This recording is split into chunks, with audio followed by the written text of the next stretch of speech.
You've reached Can I Call You? How can I help? I need help. Is my relationship in trouble? Can I call you? You've called 8 times. What is going on? Hi, you've reached Can I Call You? How can we help you? Welcome to Can I Call You? Podcast where three women navigating relationships in life are also answering your biggest questions because we have run 3 successful companies now and we get a lot of questions every day. So now we're opening it up to the masses to answer your questions. So Emma, what's our questions? What are our questions today? What are we talking about today? Well, Charlotte, we have a really juicy selection for the table today. The first one, I'm going to go with my favorite one of the day. Hey guys, my question is, should I feel bad about being a tradwife/soft girl? What part of the tradwife do we think they're interested in? Oh, wait, can we define tradwife, actually? Okay, yes. Who wants to, your internet. Okay, so I'm going to say what my definition is, and this might actually show an inherent bias, so please correct me if I'm wrong. But from my perspective, a traditional wife is somebody who takes on what is considered a traditional gender norm from a very specific part of society, because you also have to think about not every society has the woman being the one that goes home, works, and takes care of their husband and their children. So what I see her as is the COO of the household, because the CEO would be the husband, and then she would be the person in charge of all the operations, dynamics, things like that, making sure the ships are running on time. Do the tradwives want to be COOs? Or do they want to be pillow princesses? This is confusing. I think what do they want? I think that they don't know what it means. Mm-hmm. I think that there's a celebration currently of conservative culture in the 1950s, and the idea that all women were happy because they stayed at home with the kids. And that was the only time in recent history when you could afford anything because pay was equal. But also to they weren't happy. They were all on antidepressants, and no one talks about that. They were all being deemed to be hysteric and being sent to institutions. Not all of them, obviously, but a lot of them. It's the whole, Mad Men, if you've seen Mad Men. Well, it's that whole narrative was very present. We are at a very disparate time of what you get paid to what you're supposed to. And so now women do need to work in terms of earning an income in order to have the same level of earnings as what a man does, especially when you look at the fact that we are now a globalized economy. Just the reality is that in order to compete with other cultures, which also have 2 people working, there is no going back to that kind of gender norms, quote unquote. But the bigger thing is also what you're saying. I don't know, I was watching White Lotus and I was cackling at Lorazepam, but that's tradwife. Yeah. Lorazepam. I was not built to struggle, live a hard life. I'm so sorry to everyone from North Carolina. I'm so sorry. I agree with that part. If we're going to say tradwife, give me the drugs, make the money, pay the insurance. But I don't think that's what a tradwife is. So as I think what your definition was actually because I said went straight to CEO because I'm thinking about brass tacks. I'm how does this work? But I think what you're saying is I think that the cultural celebration or aspiration that people have around becoming a tradwife or leaning into their soft girl era, whatever the latest description of it is all about not really doing they're I don't want to go to work, and I'm fair, but jobs sometimes suck. Not to take this in the other direction, but there is this again conflation of boss outside of the home and boss in the home, what people want. I don't actually think it matches. What people want in the bedroom, sorry to be the mod advocate here, but what people want in the bedroom does not actually match what they say they want externally to the world, right? And that's where I think it goes off the rails for people in terms of how they're feeling about their relationships, is they never learn that it doesn't have to be the same. Well, I also think that the concept of I want to be a tradwife and or soft girl, one or the other, is assuming that there's no work done in the household. And I think that that's women internalizing what a patriarchal society has told them, that their work at home is not useful or not important or not any of the things that we know it is. And what so is they're soft girl? Soft girl is I just don't have a job. Soft girl is I wake up at 10 in the morning, I want to go to a Pilates class and then so these make are lunch women with for someone. No children. So I don't know, some of the time I think they have children, but it's the whole I want to live a soft life. Totally. Understand that, but that feels different than tradwife. It does feel different because I feel tradwife is homesteading, which then brings in the whole RFK of it all. But I also want to bring in a curveball. What about sprinkle women? What is that? Sprinkle. I did used to know what this was. So sprinkle is basically taking the concept of using men for money, but giving them what they want as well. So it's actually taking the concept of soft girl life and tradwife and just making it more transactional and much more clear boundaries. Kind of like Sugar babies. yeah, okay. But like also like you see women in like their 50s and 60s sprinkling. So it's really all it's vibe. That's because women don't really pay for sex. I just Yeah. don't think it goes both ways. Like, they're not doesn't. going to pay for I sex. would need to get data on this. I'm not sure. I just feel like they don't have to. They could just be alive and get sex. Yeah. Interesting. I could be lying. Yeah, But I agree. think there's also the sprinkle of it all. But I think that to go back to your original question of, I want to be, what was the question? I want to be a tradwife. Is it wrong? Should I feel guilty for wanting I to be a feel, tradwife? I think if you want to be a tradwife, like, go do it. Like, go, if that's really what's going to make you happy, like, that is the can whole always point change of your free mind. choice. But I think for me, where I get really uncomfortable is when I see tradwives saying that I need to be a tradwife in order to be fulfilled. When you start dictating how I need to feel and that I actually don't know what I want, that starts to feel a lot like how I was raised and how I heard a lot of people talking about what womanhood is. Yeah. And that's just not true. Like, if you want freedom and if you're a libertarian or whatever, like conservative, and you think that freedom, whatever, then you have to let people be free. And so from my perspective, I never wanted to work for somebody else. I always hated having a boss. I always hated being told what to do. So why would I enter a relationship with someone where the man is the CEO or the man's my boss, where I want to be a partner. I want to have partnership.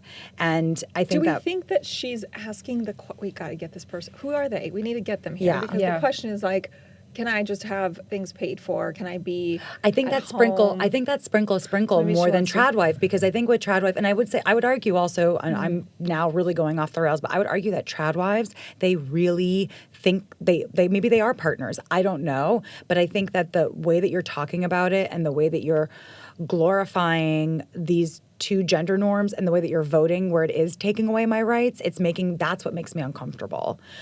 So I think So we do if- not support her tradwife lifestyle. I So just Charlotte don't- says yes, you should feel guilty. No, I'm just like, just let me not be a tradwife. If you're glorifying a time where I couldn't even get a credit card on my own, that makes me really like, my body language is We're about changing. to not be able to vote I'm- on our own. Yeah, so or I there's couldn't that. even vote. Especially if you've changed your name after marriage. Yeah. Okay, I have a complicated situation because I changed You my are a name in tradwife? practice, Oh. but and my passport is my married name, but my birth certificate and legally it is not. So I don't know what's going to happen. Yeah. That's not So good don't for do you. that. If you want to be a tradwife, go all in. Go to the Social Security office. But Yeah. I don't know. I think it's different strokes for different folks. I Yeah. would But say I do think the acknowledgement that I have a lot of stay-at-home mom friends, but when I ask them, I'm like, oh, so how do you relate to tradwives? They're like, no. because they do. Yeah. They're working. They are the COO of their homes. They are the COO, and like honestly, like the way they raise those kids, like I look at that and I'm like, I want to earn enough money where I can be home and raise my kids to a degree because I see what they're doing and like their kid, like, and I'm not saying that if you have a nanny or whatever that your kids aren't amazing, but like I'm seeing how they are with their kids, and I'm like, oh, I think I kind of want that, and I think that's the thing. You should be allowed to have choice, and I think my fear is that the rhetoric and the politics of tradwivery starts to act like there is only one choice, and I don't like that. I think there are multiple choices, and not everybody needs to have kids to be fulfilled. I think that's like the whole narrative that really starts to freak me out. And the other thing with homesteading that really freaks me out is like the whole Wait, idea. I don't know how we went from tradwives to homesteading. Because That's tradwives, what it's the part internet of tradwife. Yeah, I know. says it is. Ballerina farms, blah, Yeah. blah, blah. I Yes. was just thinking of someone on like 123 Main Street and the whatever, and they just like are a No, tradwife. I think Are we tradwiving- taking this all the way to like you're picking your own eggs? Yes. like some of them might want to. But I think that's what tradwife is, for because then you them. start going into stay-at-home mom, right? I think Yeah. there are different buckets, and tradwives to me is homesteading. I think that tradwife is different from a stay-at-home mum. Yes, and it's different from sprinkle. I think Yeah. homesteading is absolutely so much work. I don't understand I why know, this I'm like, big go to complaint the of a office, you'll do less tradwife. work. Like, no, that's a lot of work. I don't want to sister pick up my has- own eggs. I don't want to No. bake my own bread. Yeah, Oh, I can't relate. I bake my own bread. You can Anyway, come I over. think Anyway. in conclusion, nobody judges you for being a tradwife if that's what you want. I think it's about whether you place the expectation on others to also do the same thing. And also, I don't know, maybe before you decide that's your destiny, you should just like ask yourself a few questions. Yep. And are you Like, is it that you actually hate late stage capitalism and you don't like having to work 12 hours a day? Which Because agreed. same. Agreed. We all hate that. Maybe you're just tired. I mean, there's something incredibly feminist about being like, take care of me, I deserve it.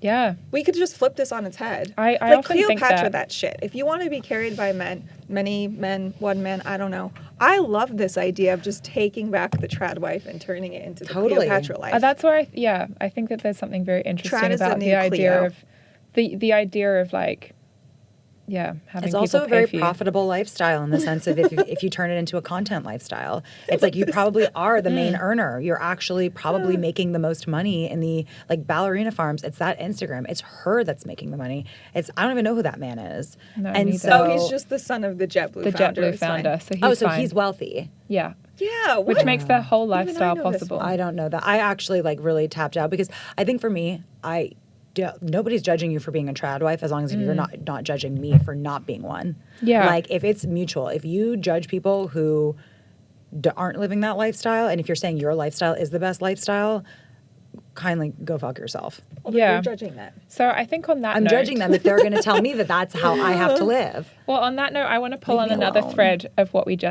just brought up, which was actually one of our other questions today, and it's Hey, can I call you? My question is, how do you deal with earning more money than your partner? I do not earn more money than Ian because it is expensive to be in New York. and a founder. We would Extremely be on the street. expensive. I don't know. I You earn, aren't- I yeah. earn more money for now. I mean, that's the thing. It's like I think that when I was a But kid, you did say something interesting the other day at lunch, which was like, if I'm going to earn more, then you're going to balance this out in other ways. Yeah. And I think that's But he actually does. what this comes down to. No, Yeah. I think the common thread here is you want to be a trad wife. Hopefully there's balance in other ways. We will not judge you for those ways, but that is it. It's the balance of, Is it a is it partnership? a partnership? Partner. so I earn more money than my partner, and it's definitely something that, and I'm not super proud of this, but like I've used it as like a cudgel in the past. I'm being like, well, I'm paying for this, and I was like, oh my god, I sound like Don Draper, Mad Men reference. Yeah. And so that's something that I actually have had to work on because I'm like, oh, but he contributes in like so many ways that are like not financial, and so that's the thing where I was like, Are you hyper aware of the gender roles because of it? Because I think that's where Yes. this goes. I think that this is I think this is a specifically interesting question when it pertains to like a male-female partnership because does it take away from his masculinity? Does it take yeah, away because from your, that's how, and I'd love to actually understand the perspective in like gay couples or lesbian couples of like if it even is an issue. I think it's about power, though, and I think that that's Yeah. actually the thing. It's like when you control the money, you actually do have a ton of power, and I do think that I very intentionally have created a life for myself where I will always have a level of power because of what happened in my family when I was 15. So I said this on another episode, but basically my dad got really sick when I was young, and I saw very quickly how even though my dad was the household, like he was the breadwinner, that had to flip very quickly, and I saw my mom working herself to the bone to basically maintain the lifestyle that we had. But I think the question is also, do you put your money together? Ian and I met. Yeah, do you and in share 1 month, finances? we shared money. We were Wow. children. Ian was 23 when we met. But we, no, well, hold on. I'm older. I mean, it's, well, yeah. My Yeah. belief is that you We just share money, should so it's all have in the same pot. So well, I nobody- think there's yeah. I don't know. That was married, maybe. So in my relationship currently, my partner earns more than I do, but like 2 years ago, that wasn't the case. We both have startups, and I think that when I felt like when I had more money, I don't think it really changed anything. Like I just personally felt more powerful, like not in relation to the relationship, but just like I felt powerful as a person. And it was like kind of a cool feeling. I was like, wait, I can pay for the vacations, or like Yeah. I can do what I want, which is as someone who's only just 31, like in your late 20s when you're like, oh, I young. can Your actually whole like life buy ahead of things. you. Like I feel like an adult. Like Yeah. this is crazy. Do you share money as well? No. Do you share money? But But that's we're what not I married, wanted. no. What I No, was no. wanted to say is like when you live with someone, so we live together. Yeah. When you live with someone, like yes, there were absolutely months, sometimes where I've spent too much money on clothes, or something else, like a laser facial, like I had this morning. Today. Today. And in that circumstance, he does pay more rent that month. And like it's kind of like not talked about, but well, it is talked about in like a non-serious way, where it's like, okay, well, like you, even if you live together, you do inevitably end up sharing money in some way, shape, or form, even if your bank accounts aren't tied, because your financial standing as an individual dictates your like contribution or ability to do something as a couple. And if your partner can't pay for both of you the whole time, then like your spending habits do then impact your partner, even if they weren't meant to. No, I mean, I guess like for me, it's like because what you're saying is like bringing something up for me. It's like I actually have like a lot of like fear. It's like, what if I get hit by a bus and then Joel needs to support? Like, I'm like, I need him to have a career and I need to have a career. Because of this fear. Well, I have, it 100% is. And there's also other fears, like my mom telling me, like, you know, like you, like, don't work hard enough as a kid and that, like, you're going to end up, like, on the streets. Like, you know, she was very, like, intense about that. Turned you into a workhorse. And, but also for Joel as well, like, I want him to be successful. It behooves me for us to both be successful. So for me, it's like, I've learned that, you know, right now it's like a high time in terms of my earning career, but like when I have kids, because like I am currently trying, like I am planning to chill out, and so that's when Joel will step up, and so that's when I realize you need it when I see it. Mutual respect. Whatever. How dare that's judgment. I'm not judging you. I guess this is can I call you, not will I judge you? Because the answer you work is really hard. I do. I get a lot of I love what I do. Yes, I think we all work really hard. Yeah. It's not a judgment, and I do think this actually sort of brings those two questions together, which is like you're a tradwife, but you're working hard at home. Do you know what this brought up for me? I actually don't give a fuck if my partner makes less than me. The only time that I've actually lost my ever-loving shit is when I realized that my partner didn't work, didn't want to work, and wanted me to support him. Has no ambition. That has no ambition. And also, like, when I was like... Not for trad husbands. Yes, but, like, also, like, from a kid's perspective. I wouldn't mind a stay-at-home husband for the kids. No, because they still have to be ambicious. Yeah, No, they you still have to be ambitious, ambitious. true. Because literally, this is bringing up so much, I'm like, trigger. I'm like, because I had a partner that I dated and lived with for 4 years. And when we finally got to the conversation of kids, and this is why I asked the question so early now after 4 years, because I asked him, I was like, so if we have kids, he's like, well, you'll hire for a nanny. And I'm like, you don't work. And that's when I realized we had to break up. I was like, this is absolutely ridiculous.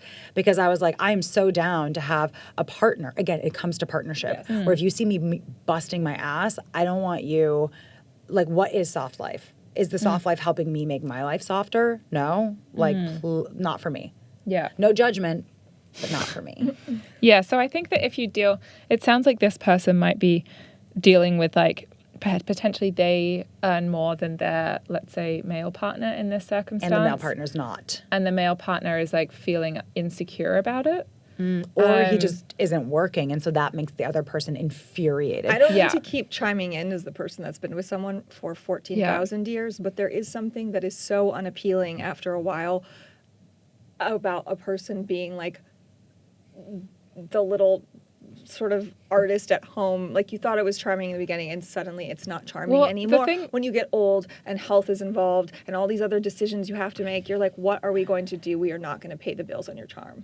But I just think it's like that is you hit for me. That's it. I wonder if that's what's going on here. It's one of two things. Get a job. It's the economics of it all, and then the person getting insecure, or it's also their the sex infuriation. life like that. I didn't think I would bring this up as much as but like you keep talking about sex after saying don't ask me about sex because it is about sex, not in the act, but in the attraction. This isn't about sex. This is about the fact that can you look at the person and they're sitting on the couch. Now there's some kids involved. You're making all the money. And like what? His pants being down is going to be the thing? Absolutely not. Unless they look you need like to hold it together. Someone extremely hot. Even then, I think that wears off. hot. It wears off after a while. Literally telling Close you. your eyes If they and all go you to can the gym imagine are 5 the bills times a you have day, to then pay. like, Absolutely sure. not. No. No, I don't know, if you're so wealthy, you don't have to worry about the bills. I think about, actually, when you look at like a lot of very successful female celebrities, like J-Lo, for example, who just doesn't care. She's like, I'm not happy, I'm not whatever. I'm going to go between, I'm not sure saying that this is what happens I in just her don't think she's a good example because if I were her, to go back to Cleopatra, which is exactly how she thinks she wants to behave, she should just have the boy toy. Yeah. In fact, didn't it work for her when she just did, which was what's his face starts with a C, Calvin Coolidge. I don't know. Yeah.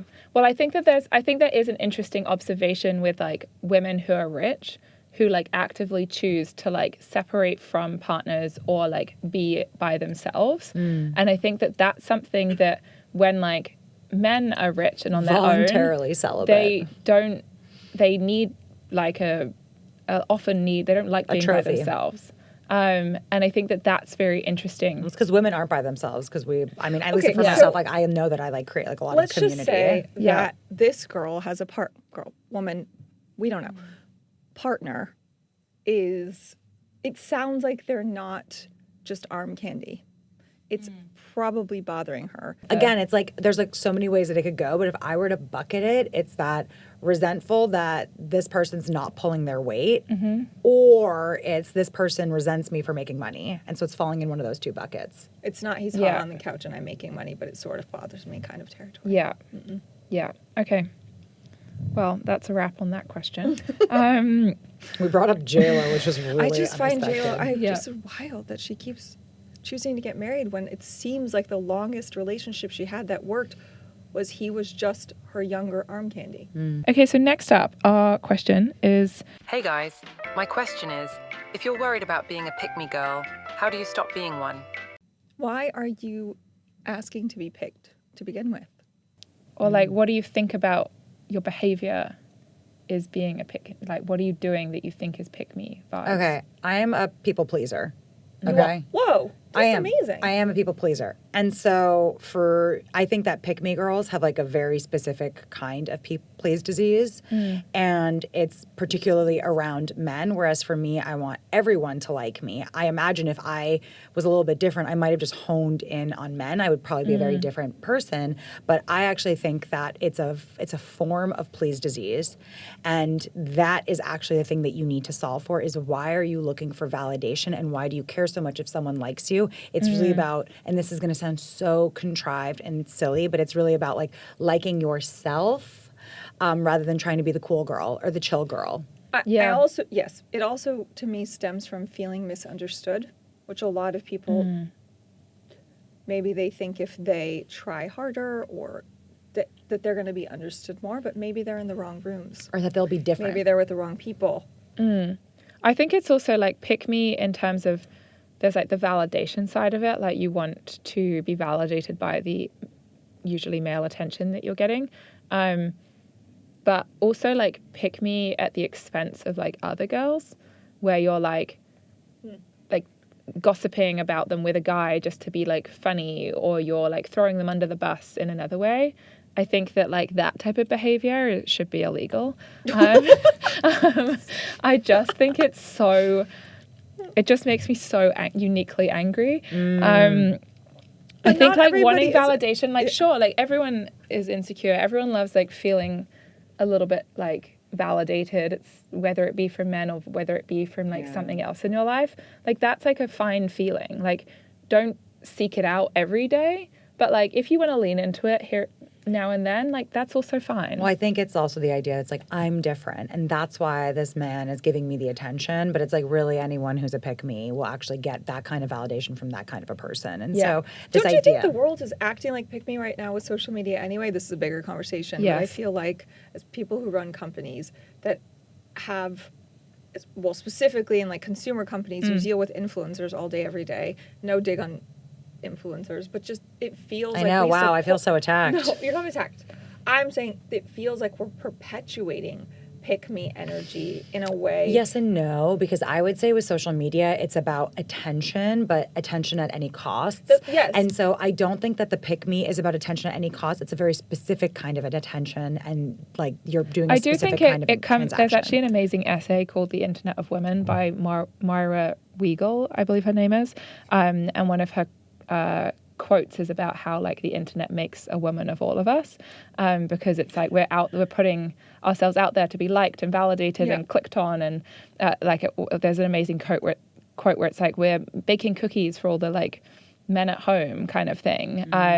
And I do think that the internet does, or like the social internet in its current manifestation does lean into this like baser need for Validation. It's cheese disease. Yeah, Let me but it's please the algorithm. specifically That's why so I think. good. But I think it's specifically why women are the majority influencers, and yet that's why I think influencing is deemed to be less of an important job and not deemed to be a job. So I think, but there's a difference to me between like, there are certainly people, let's call them influencers, content creators, whatever you want, who take it on as education, debunking things, connecting with a community, finding your people. Those things are great. If like social media went away, lots of people would feel alone. They wouldn't be heard. Like, it's important. But then there's this other kind of thing where it's like you're putting out content and you are a never ending well.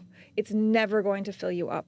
And like, I think that on paper, we celebrate these things like likes, that for people who aren't getting validated in other ways, like they seek those things and it doesn't ever fix the root of the problem. So I feel like, how can we answer this person saying, don't be a pick me when we're creating a system? I do actually think that one piece, which, forgive me if this goes on a tangent, is around like, okay, so if you're a pick me girl that's uniquely looking for validation from men, a lot of that goes back to, I think, what I said in an earlier episode around how men are deemed to be like the prize.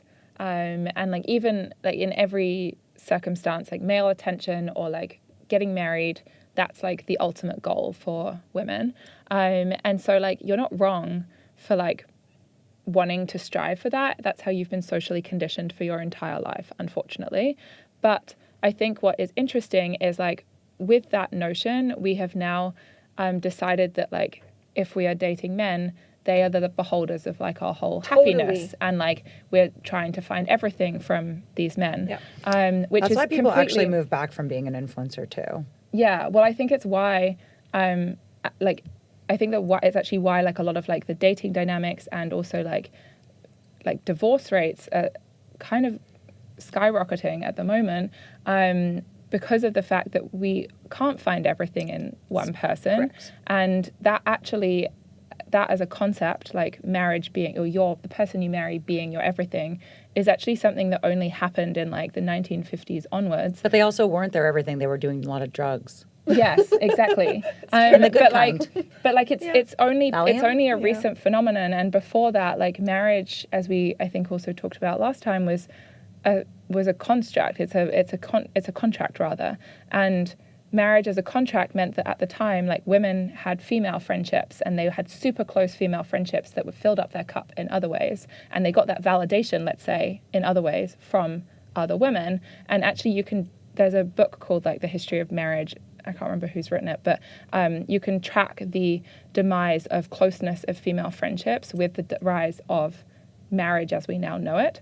And so I think that like this sort of like now people questioning more of like pick me girls and like, am I being a pick me if I'm like striving for like male validation? I'm like, it's because you're also striving to like capture this person or a person to be your everything. Yeah. And so like So become an influencer so you can take that energy and actually monetize it and then decide if you actually want to be a pick me girl. Yeah. That's my advice. I mean, that's be an influencer. Like, I support this idea of wanting to share and connect. I just think we also have created this bar that is quite high for people to, if they're feeling unseen already, they've been conditioned to look for validation for whatever reason, whether it was like what they saw in their parents or however their dynamic was. And then we said, and now you have to go be seen by the world. And the reality is everyone's talking at once. I feel like it perpetuates this. And then we get right back to the beginning, which is why do you feel this way? And I think ultimately like channeling it into a positive thing is one thing, but like having this emptiness is just... So. You're also conditioned to be a pick-me girl. Like, we were conditioned from a very, very early age to say, like me, and to be the pleasing person in the room, to be, a good girl, to smile, to be nice, to please people. And so I think that that's actually something that has to be also recognized. Is like, you have to break out of your conditioning of being a pick-me, because very young, at least I'm speaking from my personal experience, I was told to be pick-me. And so I had to work out of that. So in high school, I was very different than I am now. But I think it was interesting what you said earlier about liking yourself. I think we have all of these mixed messages where it's like liking yourself is actually projecting out into the world, when if someone isn't really looking at how they're feeling, it just pushes them further and further away from who they are, because the validation is like at their fingertips. Well, I had to do a lot of mushrooms to like myself. I mean, I think liking yourself is That's where one it starts. practical tip we can provide to this listener. Yeah, go to Portland though, where it's legal. Do Go to- mushrooms. Is it Yeah, not don't legal do in it. New York? I don't know. I'm not saying that. But I think For liking legal yourself is where it reasons, I cannot starts. confirm nor deny. I'm not a lawyer, They but sell I them in know it's bodegas. legal in Portland.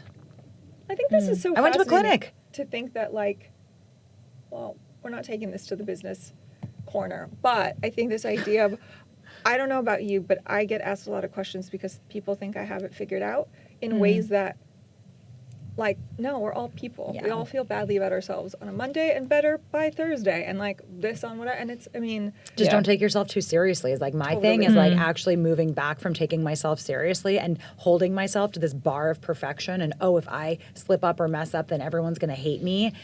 That actually was like the liberation piece where I'm like, this is not that big of a deal. So I once had a boss say to me, we like went on a trip for work and we're like at a pool.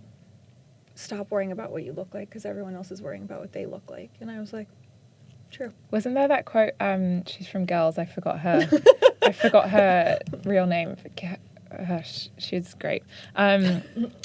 She wrote like She probably someone just quoted Girls. someone like wrote in her AMA like, how do I feel like more confident? And she said, I think you guys are thinking too much about Gemma. yourselves. It's yes, true. and I was like, correct. Yeah. So yeah, I mean, in conclusion, for our listener, if you are worried about being a pick-me girl and how to stop being one, Pick yourself. pick yourself. There you go. But don't think too much about yourself because then you're just self-indulgent. I think just think about Just why like- you need Yeah. the validation. Is it an unreasonable amount? Do you think about it the whole time? Do you throw other girls under the bus at the expense? Or, like in order to achieve your validation? Because sometimes people will call you a pick-me girl simply for actually just Agreeing with a guy. They're Exactly. pick-me boys. I think men want to be validated just as much. Haven't you gone on the side of TikTok where there's like all of these guy influencers who just stick their face in front of the camera, look at it, and then that's it. That's the whole thing. And they do like some weird little dance. Yeah, and then they like talk and no one. Yeah, actually, Weird. Kate Lindsay, who edits the DM newsletter, she wrote a whole article about like the internet boyfriends and being the girlfriends of internet boyfriends. And internet boyfriends as a concept is very interesting to me, specifically around like how did they start making content and why? Can you imagine being with somebody who has to post their face every single day in that way where they say nothing? I feel like it's also just kind of being like a model too. Like I think what's so interesting is like men get paid to be models and it's basically just posting their face everywhere. But now there's that parasocial piece, which is interesting. And they're basically art directing their own photo shoots. So for me as an influencer, as somebody who yells into a camera a lot, or some would just say that my voice is loud, but sometimes I am Okay, yelling. we're just teasing it. Some would say. But I think No one in that this room. it's like, you know, I have had men date me and they think it's really, some people thought it was really fucking weird. But then others have like absolutely loved it because of like the privileges that you get with actually having a small following. So I don't know. I still put you in I the just don't- bucket of educator. Because I don't take pictures. I think the thing is like there was a brief moment in my life where I was working at Cosmo and there would be fashion photographers and they would take pictures of me and they'd be like, oh, you're great at this. And I was like, I absolutely despise this. But my mother also told me that, and this, maybe I won't talk about, maybe we'll put this in or not, but like my mom told me that modeling is prostitution and that I would be like a whore basically if I was a model because I'm using my looks for pay. And the irony of me starting a beauty company is like hilarious because it's like really like haunted me. Yeah, unpack that. But I do find it interesting that men don't make as much money as women as models or as influencers. influencers. I think that being one of these like fashion girlies or beauty girls where you're just taking pictures of yourself and posting them, you are a model, but you are just self-producing versus waiting for Vogue to discover you. And so for me, I'm like, it's just kind of like dating like a guy who thinks he's like cute enough to actually like make money off of it, in which case, go get your bread. yeah. Yeah. I mean, in the natural, in the animal So- world, it's always the male animal that's the most decorated. That's preening. Yeah. Like a- Look at girl a peacock. birds. They're all. I love like a just man like with a boring skincare little- routine. yeah. I love a man with hygiene. Well, Show yeah. me you That floss. feels like a basic request. We're going out. Literally. A man that flosses, we're going out. This should be a whole episode. Literally. Hygiene is very important. Okay, so I love the discussion of pick me girls. I also think just my final thought on it is that we have so many names for how like women behave in response to patriarchal systems that I think we also just need to cut ourselves a little bit of slack. But no, I think that this episode has actually been really interesting because on the surface, a lot of this looks like it might be just a conversation about like being a trad wife or like girl things. But actually what we're talking about is like the big nuances of like power and money and how they play out in our day-to-day lives, whether they be in our relationships, whether they be in our friendships, whether they be how we show up for ourselves. So thank you for your thoughts, both of you. And send us Thanks, more Emma. questions. And thank you for wrapping that up so beautifully. So send us more Wonderful. questions. We knew we needed a British person here. We did need a British person. the only reason I'm we here. did. No. We No, need because we you need have a British hundreds and newsreader. thousands. Like, there's so many questions in DM that I just feel like it represents ultimately like how people Girl are. brain. Yeah, girl brains and boy brains. Okay, so as always, follow us on Instagram, smash that subscribe button on YouTube, and listen to us wherever you get your podcasts. And also, as always, send us your questions.